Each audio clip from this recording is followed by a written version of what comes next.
ស្អាតណាស់បងប្អូនអ្នកគ្នាស្បែកជើងស្គីទៅបញ្ចូលស្តុកថ្មីមួយនេះលេខកូដ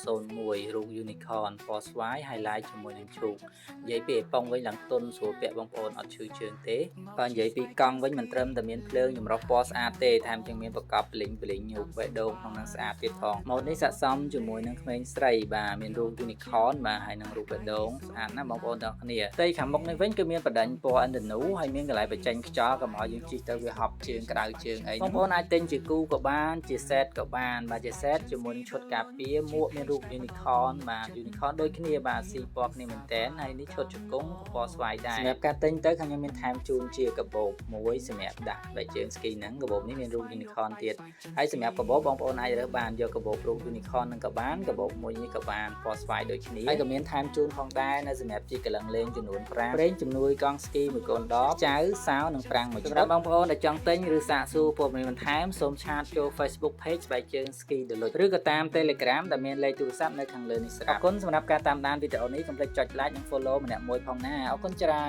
ន